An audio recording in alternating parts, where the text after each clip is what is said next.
Mes chers élèves, bonjour. J'espère que vous allez bien. Alors, aujourd'hui, le mardi 17 mars 2020, qu'est-ce qu'on va faire? On va faire une activité d'étude de texte. On va continuer de ce que l'on a commencé déjà en classe. Alors, nous étudions le dernier jour d'un condamné de Victor Hugo qui est apparu en 1829. L'extrait numéro 4, chapitre 13. Alors, voici les étapes de cette séance. Ce qu'on va faire pendant cette séance. 1. On va écouter d'abord le chapitre. 2. On va contextualiser le chapitre. 3. On va situer le passage par rapport aux événements, c'est-à-dire on va faire une situation événementielle. 3 ou bien 4, on va analyser le texte. Alors, lors de cette analyse, on va mettre l'accent sur deux niveaux d'analyse. Le premier niveau concernant les événements. On va continuer la trame narrative. On va continuer la trame narrative du narrateur, du condamné, du captif, du détenu, du prisonnier à l'intérieur de Bicêtre, de la prison Bicêtre à Paris en France. Et on va analyser les événements et on va aborder la langue. Dans la langue, on va étudier le champ lexical, les figures de style, la focalisation ou bien le point de vue du narrateur et ainsi la tonalité. Et on va conclure par une petite synthèse dans laquelle on va faire une petite récapitulation de tout ce qu'on a vu en amont. À tout à l'heure. Maintenant, on va commencer par la première étape. On va écouter le texte. Bonne écoute. Chapitre 13. J'ai vu, ces jours passés, une chose hideuse. Il était à peine jour et la prison était pleine de bruit. On entendait ouvrir et fermer les lourdes portes, grincer les verrous et les cadenas de fer, carillonner les trousseaux de clés entrechoqués à la ceinture des geôliers, trembler les escaliers du haut en bas sous des pas précipités, et des voix s'appeler et se répondre des deux bouts des longs corridors. Mes voisins de cachot, les forçats en punition, étaient plus gais qu'à l'ordinaire. Tout Bicêtre semblait rire, chanter, courir, danser. Moi, seul muet dans ce vacarme, seul immobile dans ce tumulte, étonné et attentif, j'écoutais. Un geôlier passa. Je me hasardai à l'appeler et à lui demander si c'était fête dans la prison. « Fête, si l'on veut, me répondit-il. C'est aujourd'hui qu'on ferme les forçats qui doivent partir demain pour Toulon. Voulez-vous voir? Cela vous amusera. » C'était en effet pour un reclus solitaire une bonne fortune qu'un spectacle, si odieux qu'il fût. J'acceptai l'amusement. Le guichetier prit des précautions d'usage pour s'assurer de moi, puis me conduisit dans une petite cellule vide et absolument démeublée, qui avait une fenêtre grillée, mais une véritable fenêtre à hauteur d'appui, et à travers laquelle on apercevait réellement le ciel. « Tenez, me dit-il, d'ici vous verrez et vous entendrez. Vous serez seul dans votre loge, comme le roi. » Puis il sortit et referma sur moi serrures, cadenas et verrous. La fenêtre donnait sur une cour carrée assez vaste, et autour de laquelle s'élevait des quatre côtés, comme une muraille, un grand bâtiment de pierre de taille à 6 étages.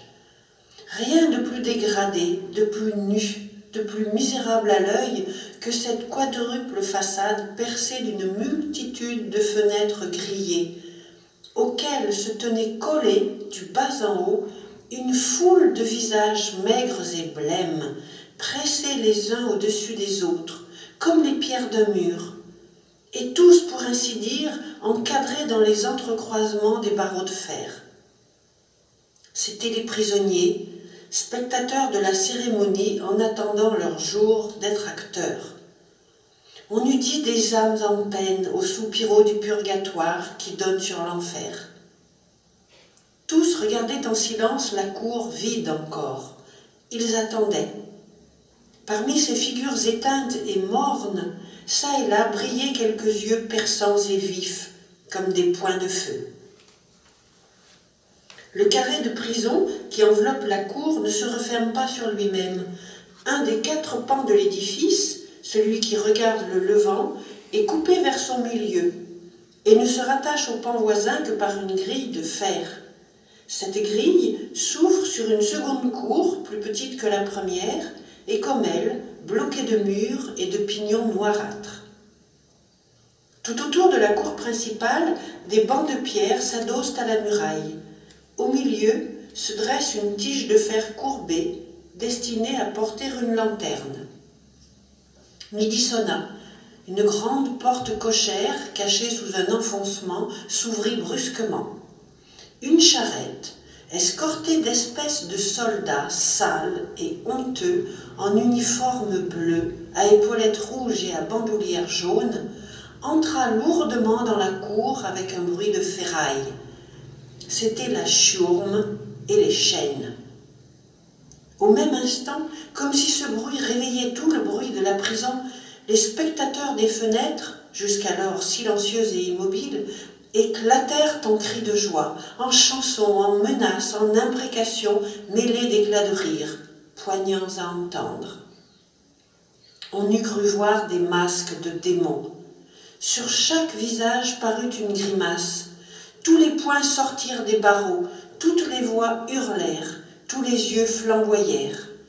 Et je fus épouvantée de voir tant d'étincelles reparaître dans cette cendre. Cependant, les argousins, parmi lesquels on distinguait à leurs vêtements propres et à leur effroi quelques curieux venus de Paris, les argousins se mirent tranquillement à leur besogne. L'un d'eux monta sur la charrette et jeta à ses camarades les chaînes, les colliers de voyage et les liasses de pantalons de toile. Alors ils se dépecèrent le travail. Les uns allèrent étendre dans un coin de la cour les longues chaînes qu'ils nommaient dans leur argot les ficelles. Les autres déployèrent sur le pavé les taffetas, les chemises et les pantalons, tandis que les plus sagaces examinaient un à un, sous l'œil de leur capitaine, petit vieillard trapu, les carcans de fer, qu'ils éprouvaient ensuite en les faisant étinceler sur le pavé. Le tout aux acclamations railleuses des prisonniers, dont la voix n'était dominée que par les rires bruyants des forçats pour qui cela se préparait, et qu'on voyait relégués aux croisées de la vieille prison qui donne sur la petite cour. Quand ces apprêts furent terminés, un monsieur brodé en argent, qu'on appelait monsieur l'inspecteur, donna un ordre au directeur de la prison. Et, un moment après, voilà que 2 ou 3 portes basses vomirent presque en même temps, et comme par bouffées, dans la cour, des nuées d'hommes hideux, hurlants et déguenillés. C'étaient les forçats. À leur entrée, redoublement de joie aux fenêtres. Quelques-uns d'entre eux, les grands noms du bagne, furent salués d'acclamations et d'applaudissements qu'ils recevaient avec une sorte de modestie fière. La plupart avaient des espèces de chapeaux tressés de leurs propres mains avec la paille du cachot, et toujours d'une forme étrange, afin que dans les villes où l'on passerait, le chapeau fît remarquer la tête. Cela était plus applaudi encore. Un, surtout, excita des transports d'enthousiasme. Un jeune homme de 17 ans, qui avait un visage de jeune fille. Il sortait du cachot où il était au secret depuis 8 jours. De sa botte de paille, il s'était fait un vêtement qui l'enveloppait de la tête aux pieds, et il entra dans la cour en faisant la roue sur lui-même avec l'agilité d'un serpent. C'était un balada condamné pour vol. Il y eut une rage de battements de mains et de cris de joie. Les galériens y répondaient, et c'était une chose effrayante que cet échange de gaieté entre les forçats en titre et les forçats aspirants. La société avait beau être là, représentée par les geôliers et les curieux épouvantés, le crime la narguait en face, et de ce châtiment horrible faisait une fête de famille. À mesure qu'ils arrivaient, on les poussait entre deux haies de garde-chiourme dans la petite cour grillée, où la visite des médecins les attendait. C'est là que tous tentaient un dernier effort pour éviter le voyage, alléguant quelque excuse de santé, les yeux malades, la jambe boiteuse, la main mutilée. Mais presque toujours on les trouvait bons pour le bagne. Et alors, chacun se résignait avec insouciance, oubliant en peu de minutes sa prétendue infirmité de toute la vie. La grille de la petite cour se rouvrit, un gardien fit l'appel par ordre alphabétique, et alors ils sortirent un à un, et chaque forçat s'alla ranger debout dans un coin de la grande cour, près d'un compagnon donné par le hasard de sa lettre initiale. Ainsi chacun se voit réduit à lui-même, chacun porte sa chaîne pour soi, côte à côte avec un inconnu. Et si par hasard un forçat a un ami, la chaîne l'en sépare. Dernière des misères. Quand il y en eut à peu près une trentaine de sorties, on referma la grille. Un argousin les aligna avec son bâton, jeta devant chacun d'eux une chemise, une veste et un pantalon de grosse toile, puis fit un signe. Et tous commencèrent à se déshabiller. Un incident inattendu vint, comme à point nommé, changer cette humiliation en torture. Jusqu'alors, le temps avait été assez beau, et si la bise d'octobre refroidissait l'air, de temps en temps aussi, elle ouvrait çà et là dans les brumes grises du ciel une crevasse par où tombait un rayon de soleil. Mais à peine les forçats se furent-ils dépouillés de leur haillon de prison, au moment où ils s'offraient nus et debout à la visite soupçonneuse des gardiens et au regard curieux des étrangers qui tournaient autour d'eux pour examiner leurs épaules, le ciel devint noir, une froide averse d'automne éclata brusquement et se déchargea à torrents dans la cour carrée, sur les terres découvertes, sur les membres nus des galériens, sur leurs misérables saillons étalés sur le pavé. En un clin d'œil, le préau se vida de tout ce qui n'était pas argousin ou galérien. Les curieux de Paris allèrent s'abriter sous les auvents des portes. Cependant, la pluie tombait à flots. On ne voyait plus dans la cour que les forçats nus et ruisselant sur le pavé noyé. Un silence morne avait succédé à leur bruyante bravade. Ils grelottaient, leurs dents claquaient, leurs jambes maigries, leurs genoux noueux s'entrechoquaient, et c'était pitié de les voir appliquer sur leurs membres bleus ces chemises trempées, ces vestes, ces pantalons dégoûtants de pluie. La nudité eût été meilleure. Un seul, un vieux, avait conservé quelque gaieté. Il s'écria, en s'essuyant avec sa chemise mouillée, que cela n'était pas dans le programme, puis se prit à rire en montrant le poing au ciel.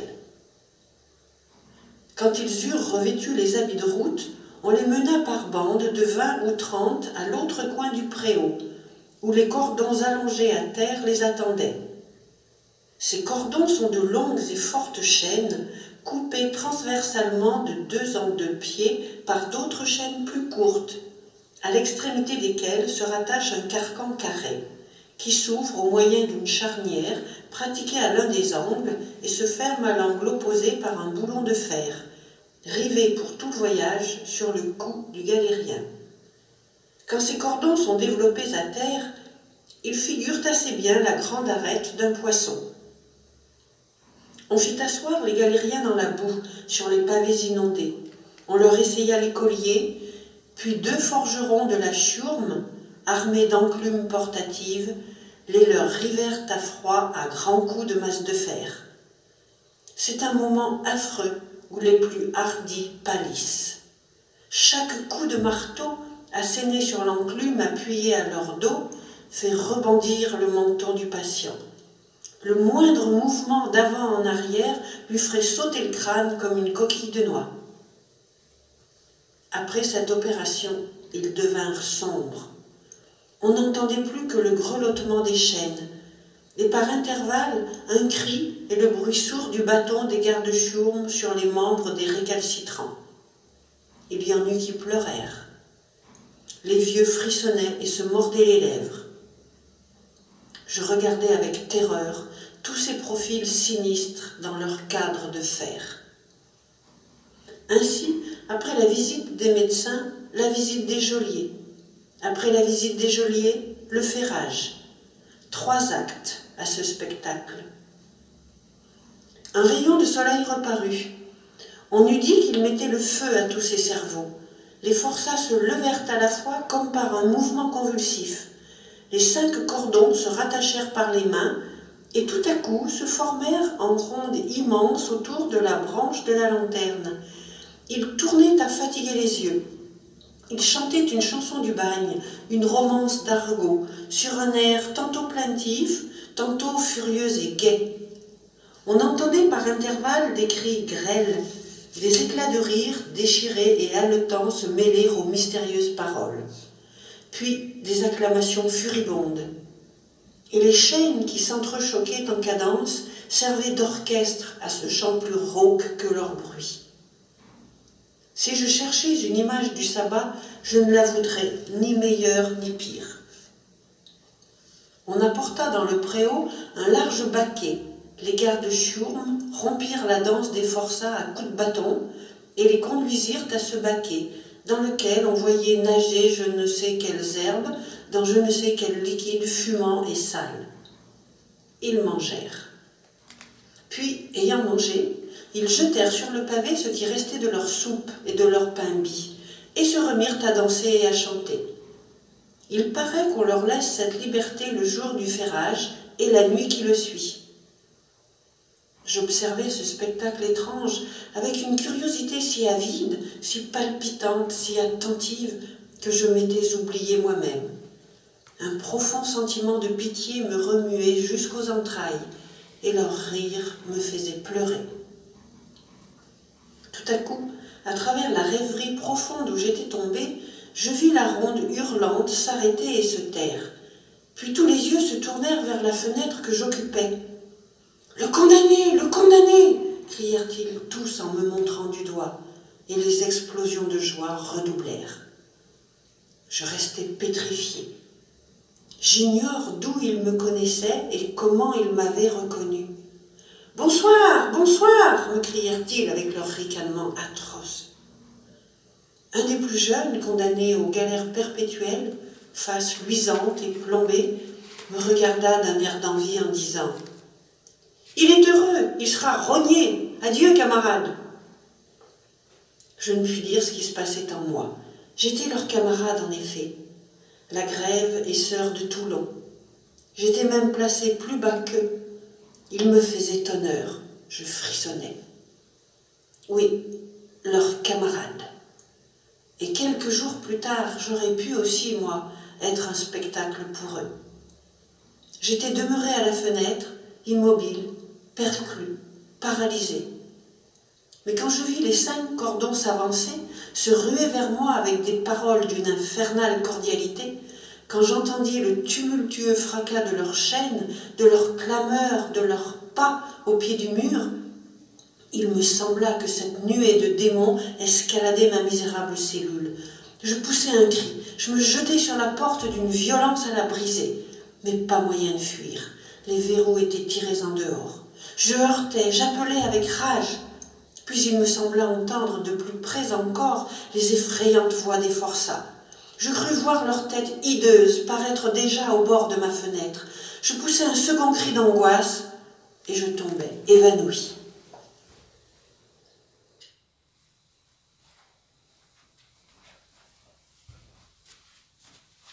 Le texte est terminé. Maintenant, on passe à la deuxième étape.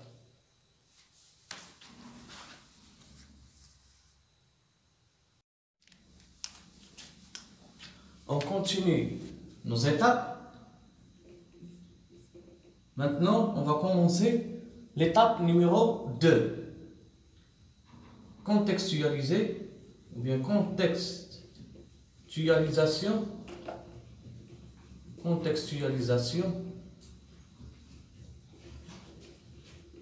du texte.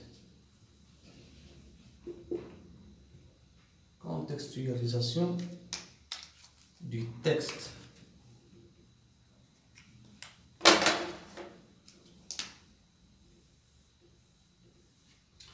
Alors, maintenant, au lieu de faire le tableau, on va contextualiser le texte sous forme de questions.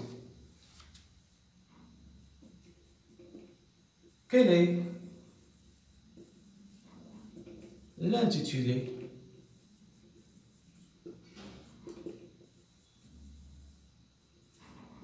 de l'œuvre étudiée?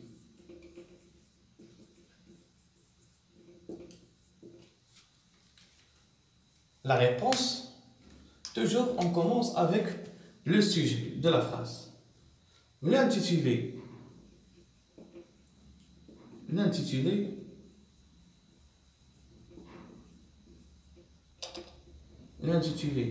de l'œuvre étudiée, c'est ou bien le verbe d'état et ou bien le présentatif c'est et le dernier jour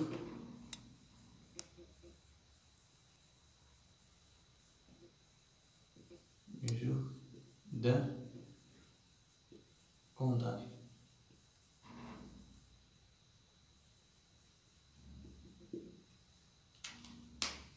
Deuxième question, quel en est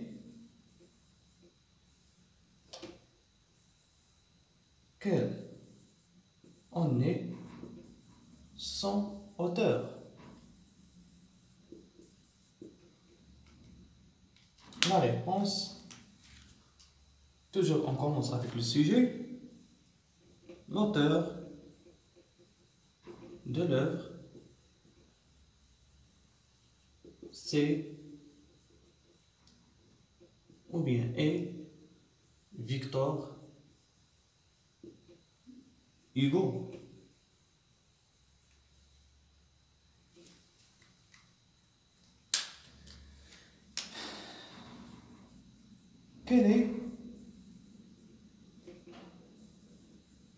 Quelle est sa date de naissance?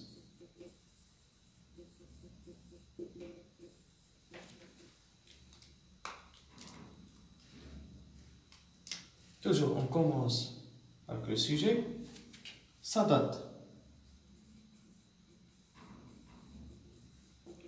de naissance est 1802. Quelle est notre question? Quelle est sa date de décès ou bien de mort?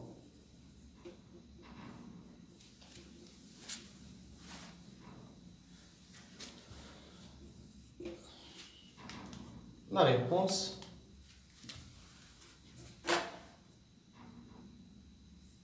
sa date, toujours on commence avec le sujet, sa date de décès est 1885. On passe à autre question, notre volet du tableau. Quelle est, on utilise la couleur noire pour la question, quelle est la date de parution de l'œuvre?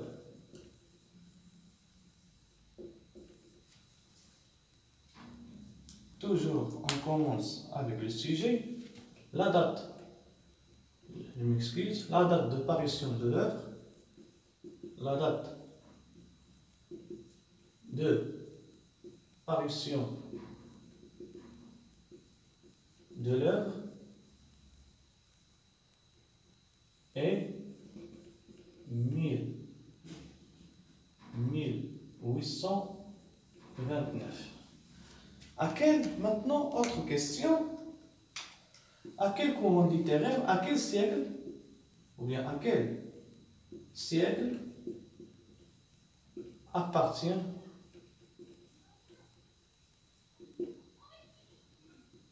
le narrateur, ou bien l'auteur?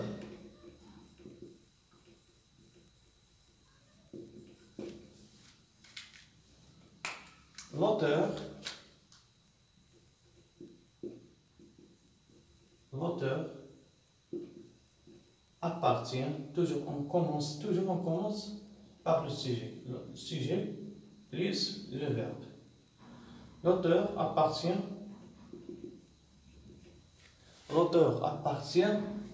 au 19e, 10 plus 9. 19. Le 19e siècle. Alors, lorsqu'on parle de cette date-là, en 1829, on est bien sûr dans le 19e siècle. Maintenant, à quel courant littéraire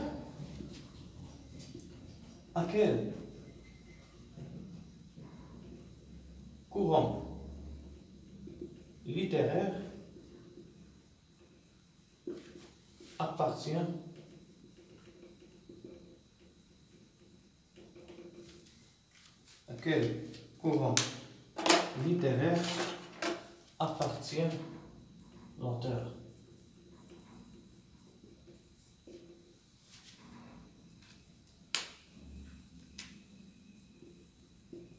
L'auteur, toujours on commence avec le sujet, on revient au verbe.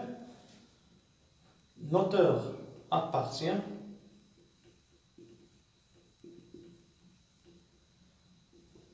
au courant romantique.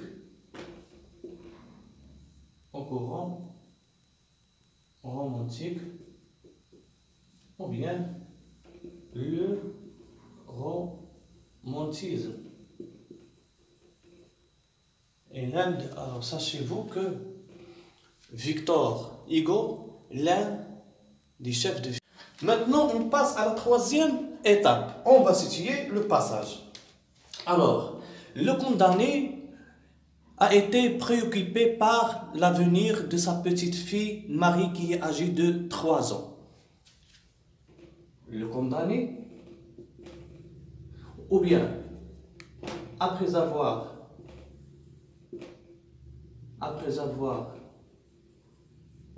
préoccupé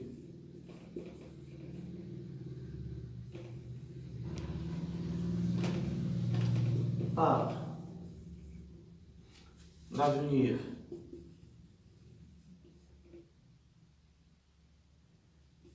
de sa petite fille Marie. Alors, entre parenthèses, la petite Marie âgée de 3 ans. Âgée de 3 ans,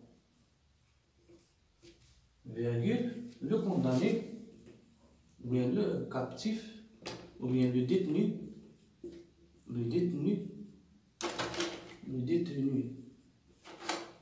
occupe son temps à lire les graffitis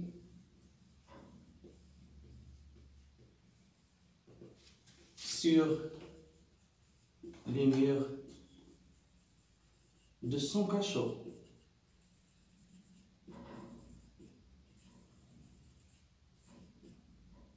effrayé, mais effrayé, il imagine, il commence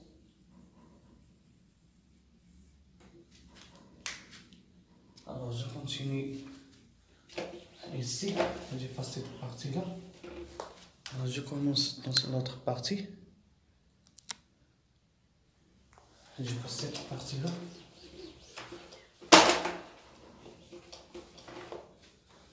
Il commence, voilà, on a dit il commence à lire. Non, il commence à imaginer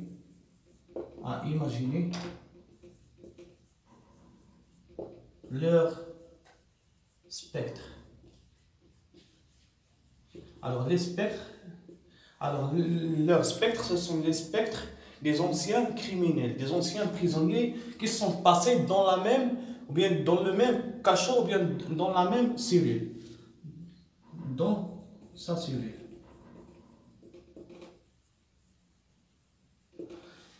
Maintenant, on passe à la quatrième étape.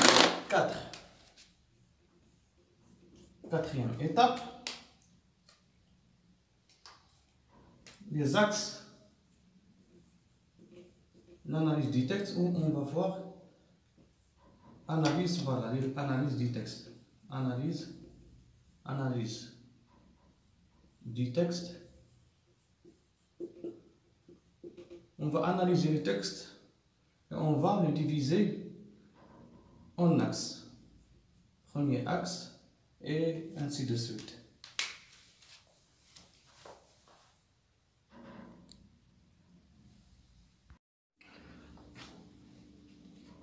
Quatrième étape. Analyse du texte, on va le répartir sous forme de axes. Le premier axe que je vous propose, c'est la scène du ferrage ou bien le ferrage des forçats.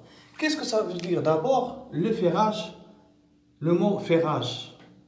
Le mot ferrage signifie action de mettre le fer à quelque chose. À quelque chose. Action de mettre le fer. Action de mettre le fer à quelque chose. Les forçats. Les forçats, ce sont les prisonniers.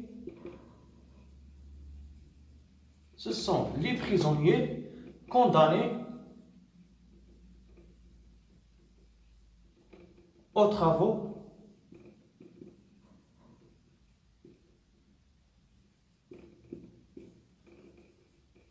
forcés.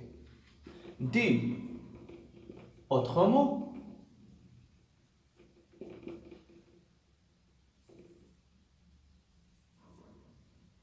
condamnés aux travaux forcés, dit autrement, les galériens. Les galériens. Alors, maintenant, on va passer à voilà, le mot ferrage, action de mettre le fer à quelque chose. C'est-à-dire, pour transférer ces prisonniers condamnés aux travaux forcés de la prison ces prisonniers se trouvent dans la prison Bicêtre, pour les transférer, action de transfert, pour les transférer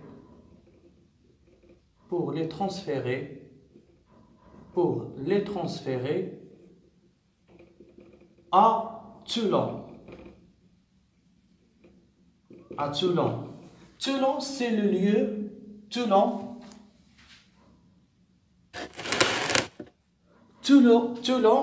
c'est le lieu où les prisonniers passent leur peine des travaux forcés. Toulon. Alors, pour les transférer, on a eu besoin de les enchaîner. Enchaîner ces prisonniers condamnés aux travaux forcés. On les enchaîne en utilisant le fer, une chaîne de fer. Une chaîne. D'accord? Une chaîne de fer. C'est d'où l'expression le ferrage, le premier axe. Le premier axe.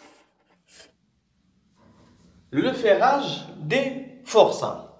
Alors maintenant, je vais lire l'extrait.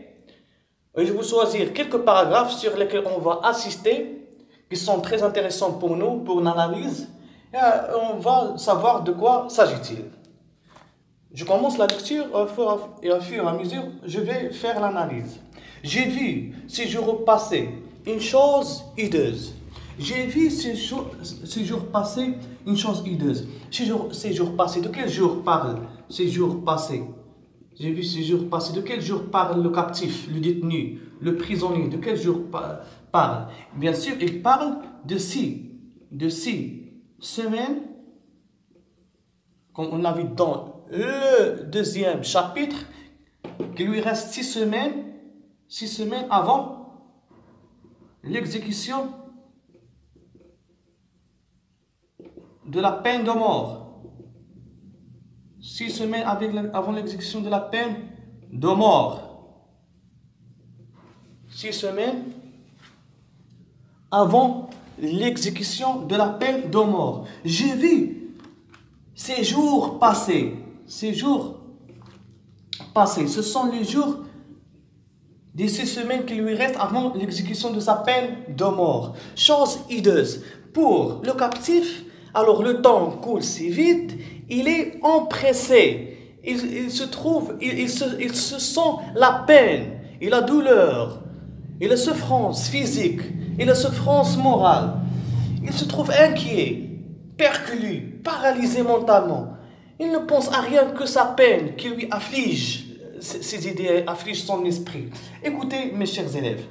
Alors, c'est une chose qui est...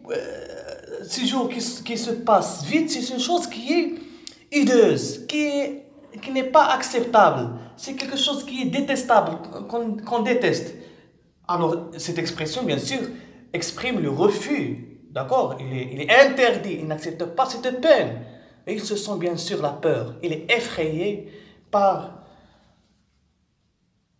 l'application de la peine de mort et le terme qu'il approche. Il était à peine jour et la prison était en plein bruit. Il était. Alors le verbe être est conjugué. Le verbe être est conjugué à l'imparfait. Et parmi les valeurs du verbe être, c'est la description. Alors ici, qu'est-ce qu'il fait le captif? Il fait la description de ce qu'il voit. Jusqu'à maintenant, il est dans la focalisation, si on peut dire, il est dans la focalisation externe. Il décrit ce qu'il voit. Il était à peine jour et la prison était en plein bruit. Alors il fait la description de la prison. Comment était ce jour? Alors, parmi les jours qui lui restent, ces 6 semaines, il y a un jour où la prison est devenue en plein vacarme, en plein bruit. Pourquoi? C'est ça ce qu'on va découvrir par la suite. Il était à peine jour et la prison était pleine de bruit. On entendait ouvrir et fermer les lourdes portes. On entendait. Le pronom on. Suivez dans l'œuvre. On entendait. Bien sûr, on est dans la page 32. On entendait le pronom on entendait le verbe entendre. On entendait quoi? On entendait ouvrir et fermer les portes. On. À qui renvoie le pronom on? On entendait. On n'applique pas une seule personne, mais plusieurs personnes. C'est l'équivalent de nous. On entendait, c'est qui c'est nous? Voilà, c'est le captif. C'est le détenu, c'est le prisonnier et les autres prisonniers qui se trouvent dans le même et les autres compartiments de Bicêtre. Et bien sûr avec les guichetiers, avec les geôliers, avec les gardiens de prison. On, c'est le pronom on, renvoie aux détenus,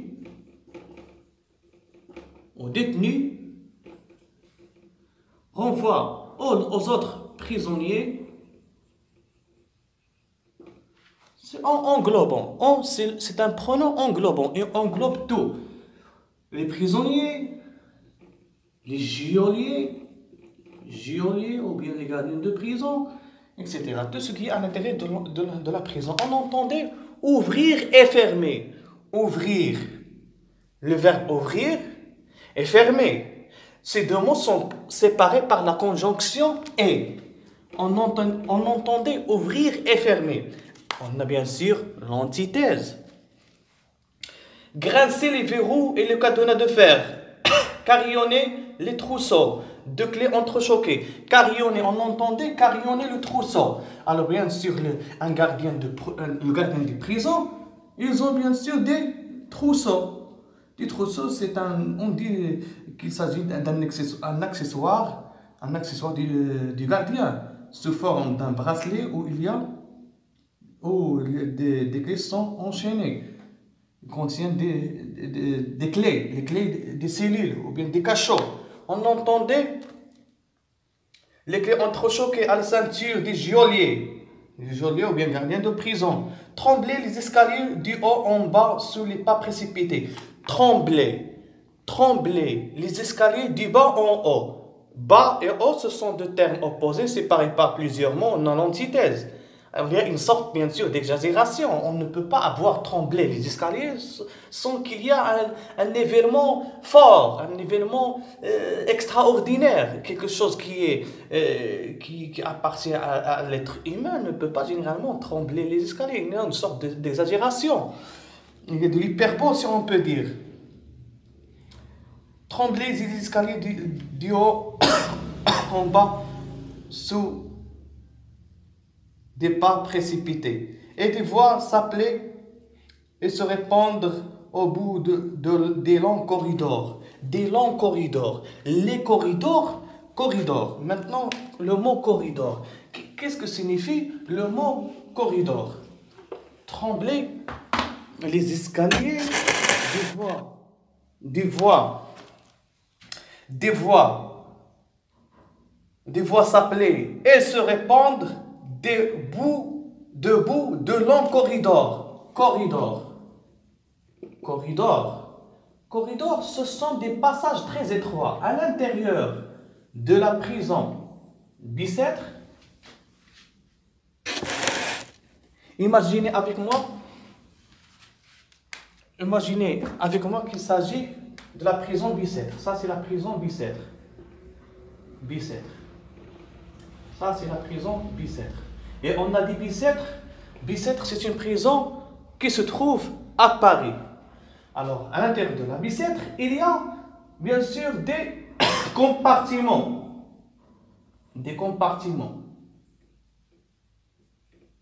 On dit des compartiments. Alors, le train se compose de plusieurs compartiments. Compartiment 1, compartiment 2, compartiment 3. Alors, dans la prison Bicêtre, il y a plusieurs compartiments. Et à l'intérieur de ces compartiments, on a dit à l'intérieur de la prison Bicêtre, il y a des compartiments. Compartiment 1, compartiment 2, compartiment 3, 4, 5 et 6. À l'intérieur de chaque compartiment, il y a des cellules. Alors, et entre les compartiments, il y a des passages très étroits. Ce qu'on appelle les corridors. Des voix s'appeler et se répandre des deux bouts des longs corridors, mes voisins de cachot, les forçats en punition. Alors, notre captif, il est dans son cachot, mais ses voisins se sont condamnés aux travaux forcés. Mes voisins de cachot, les forçats en punition. Les forçats, on a dit, ce sont les prisonniers condamnés aux travaux forcés. Les forçats en punition étaient en plus gais qu'à ordinaire. Tout Bicêtre semblait rire, chanter, courir et danser. Tout Bicêtre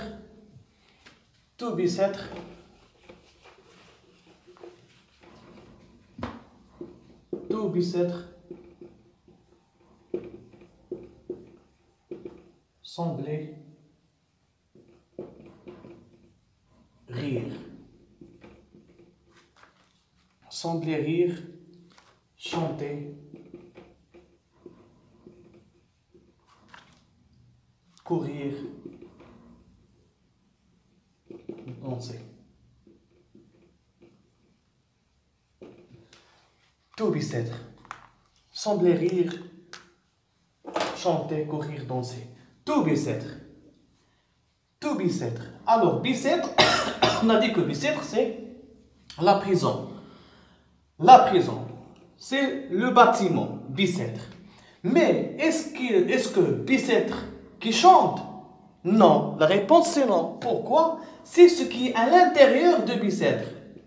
Ce sont les prisonniers, les forçats, les condamnés à la peine de mort, les condamnés aux travaux forcés, et même les fonctionnaires de la prison, à savoir les guichetiers, à savoir les geôliers, à savoir les gardes de prison. Tout bicêtre semble rire. Alors, il s'agit de la métonymie. Métonymie.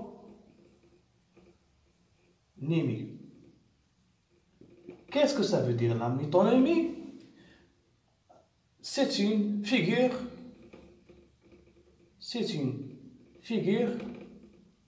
de substitution.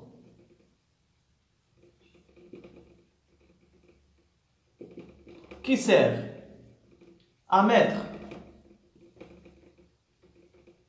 en rapport plusieurs éléments. Et parmi ces éléments, on trouve un contenant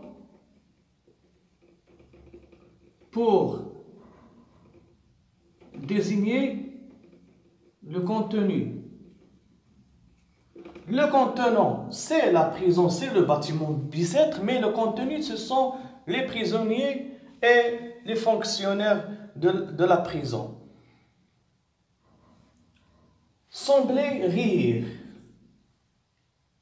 chanter, de l'action rire à l'action chanter, puis courir, puis danser. Il y a une sorte de gradation croissante dans l'action de ce qui est à l'intérieur de la prison bicêtre, à savoir les fonctionnaires et les prisonniers. C'est-à-dire il y a une gradation croissante.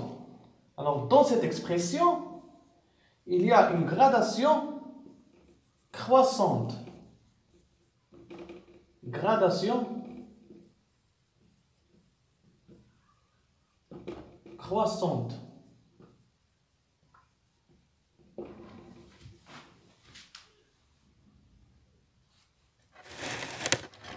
Gradation croissante.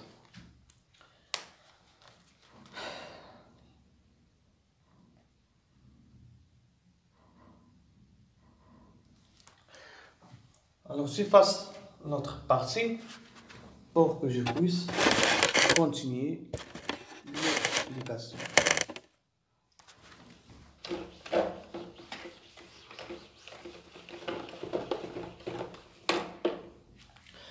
Alors, la question, maintenant, on pose une question. Où se trouve le condamné? Le condamné se trouve dans sa cellule, à Bicêtre, dans sa cellule, dans son cachot. Qu'est-ce qu'il fait? Il fait une description de la prison Bicêtre. Et l'événement principal, et quel est l'événement principal? L'événement principal, ce sont les forçats qui condamnent les prisonniers aux travaux forcés. C'est le directeur de la prison à cause de comportements de discipline. C'est-à-dire que des prisonniers commettent, les prisonniers commettent des comportements inacceptables à l'intérieur de la prison, c'est-à-dire se sont mal disciplinés à l'intérieur de la prison. Je continue. Moi, seul, muet dans ce vacarme. Alors, on a dit à l'intérieur, comme il a mentionné, le détenu?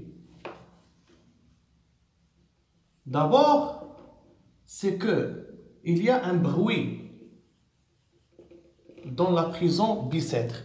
Mais ici, le narrateur, il est seul. Le captif, il est seul. Il est comment? Il est muet. Il ne parle pas. Il est silencieux. Contre ce qui passe à l'intérieur de Bicêtre. Dans ce vacarme, il y a le mot bruit. Voilà un autre synonyme, vacarme. Dans ce vacarme. Seul, immobile dans ce tumulte, étonné et attentif, j'écoutais. Dans ce tumulte. Un autre synonyme du mot bruit. Bruit, vacarme, tumulte. Ces mots-là appartiennent au champ lexical du bruit.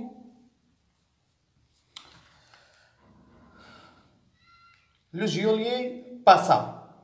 Un geôlier. Le geôlier. On a dit un geôlier. On dit geôlier. Ou bien gardien de la prison.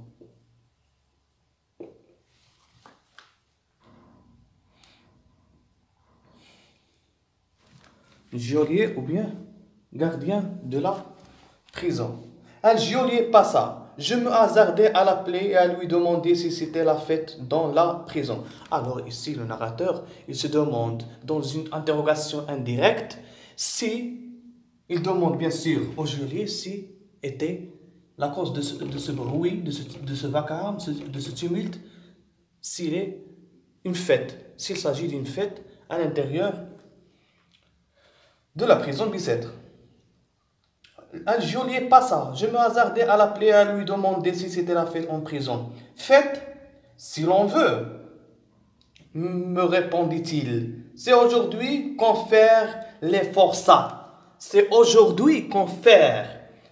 On a dit tout à l'heure, on a mentionné le mot ferrage. Le ferrage des forçats. Le ferrage, c'est l'action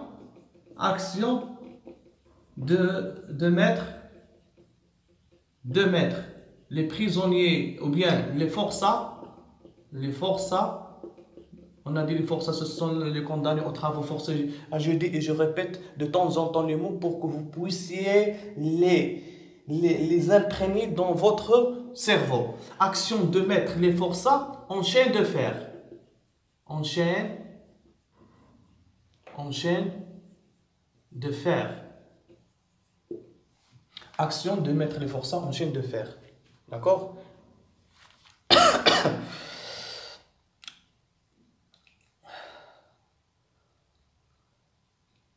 C'est aujourd'hui qu'on fait les forçats. Alors, l'événement de ce bruit, c'est le ferrage des forçats qui doivent partir demain pour Toulon. Et on a dit tout à l'heure que Toulon, c'est la place où les forçats passent la peine des travaux forcés. C'est une action de transférer les prisonniers de la prison Bicêtre, ou bien les forçats de la prison Bicêtre à Toulon. C'est là où on applique la peine de travaux forcés. Demain à Toulon. Voulez-vous voir? Cela vous amusera. C'était en effet pour un reclus solitaire, une bonne fortune qu'un spectacle, si odieux qu'il fût. J'accepte l'amusement. Alors pour s'amuser, bien sûr, il accepte la fortune, c'est une fortune. Non, il accepte. Bien sûr que ici le geôlier propose, ici le geôlier ici le geôlier propose ici, le geôlier propose une offre à notre condamné pour pour s'amuser. Et bien sûr que ce dernier, il a accepté d'assister à ce spectacle. Alors, pour le geôlier, pour le condamné, ce qui va se passer dans cette action de ferrage, c'est un spectacle. Pour eux, c'est un spectacle d'amusement. Le guichetier prit les préoccupations d'usage. Alors, le geôlier, on a utilisé le mot geôlier, maintenant guichetier. C'est presque dans le même contexte, on utilise ces mots. Le guichetier prit les préoccupations d'usage pour s'assurer de moi, puis me conduisit dans une petite cellule vide et absolument démeublée, où il y avait une fenêtre grillée, mais une véritable fenêtre à hauteur d'appui, et à travers laquelle on apercevait réellement le ciel. Alors écoutez, maintenant, qu'est-ce qu'il va faire? Qu'est-ce qu'il va faire le guichetier? Il va changer la cellule. Il va changer la cellule du condamné vers une autre cellule où il y a une fenêtre. Et on a déjà vu que dans la cellule du captif, dans son cachot, il n'y a plus de fenêtre. Il n'y a rien que des 4 murailles blanchâtres. Et dans la porte de sa cellule ou bien de son cachot, il y a un judas qui se donne à un mur sombre. Il n'y a rien à voir. D'accord? Alors, dans l'autre cellule, cette opportunité donne l'occasion à notre captif de voir le ciel. C'est-à-dire, dans cette cellule, il y a une fenêtre où il va assister à la scène du ferrage.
Travers laquelle on apercevait réellement le ciel.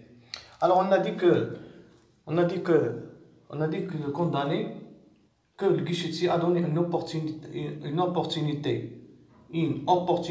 à notre détenu d'assister à la scène du ferrage. Alors maintenant on va faire une récapitulation de ce qu'on a dit. On va récapituler ce qu'on a dit. Alors j'efface maintenant le tableau. Je vais effacer le tableau et on va revenir depuis le début. On va récapituler.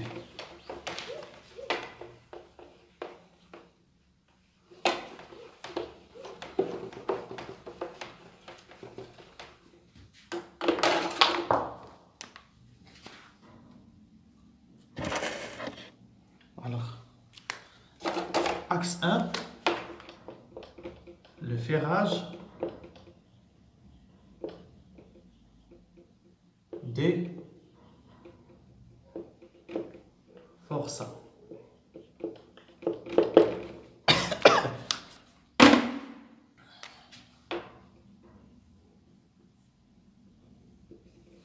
Le ferrage des forçats.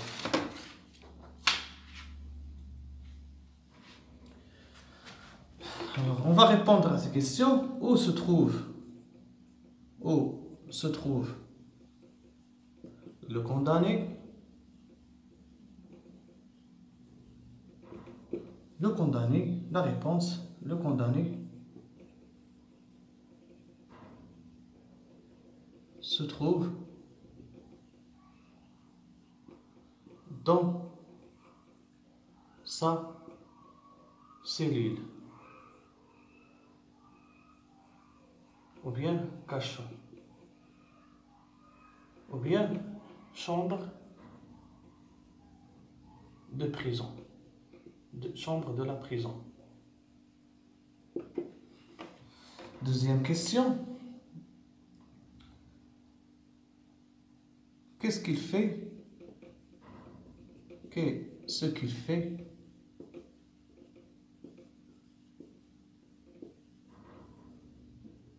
le narrateur dans le texte? Le narrateur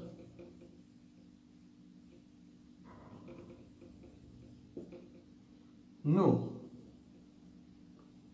décrit l'atmosphère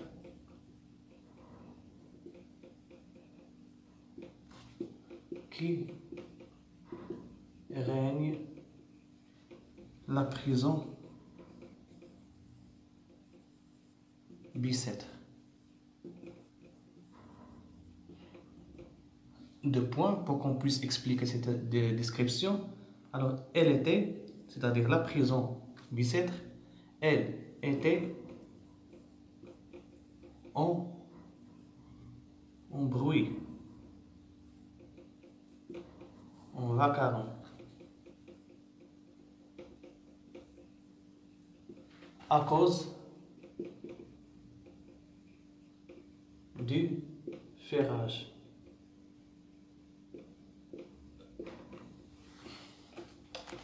Qu'est-ce qu'il va assister?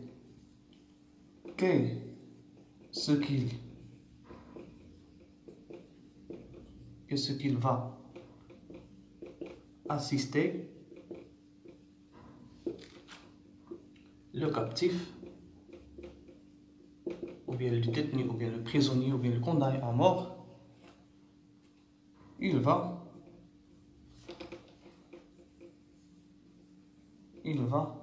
assister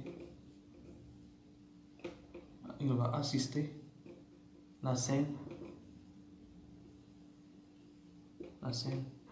du ferrage. Il va assister la scène du ferrage. Il va assister la scène du ferrage. Alors, où se trouve le condamné? La réponse, le condamné se trouve dans sa cellule ou bien son cachot. Qu'est-ce qu'il fait le narrateur dans le texte? La réponse, le narrateur nous décrit l'atmosphère qui règne dans la prison Bicêtre. Elle était en bruit, en vacarme. Il s'agit bien sûr d'une scène de ferrage. Qu'est-ce qu'il va assister le captif, ou bien le détenu, ou bien le prisonnier? La réponse, il va assister la scène du ferrage.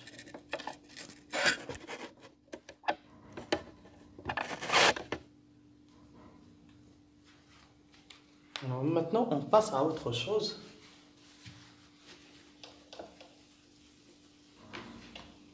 On continue, toujours on continue. Vous mettez point et on continue. غنديروا هاد النقطة هنايا وغادي نكملو. غادي تكملو تحت حيت انا عندي الطابلو صغير وصافي.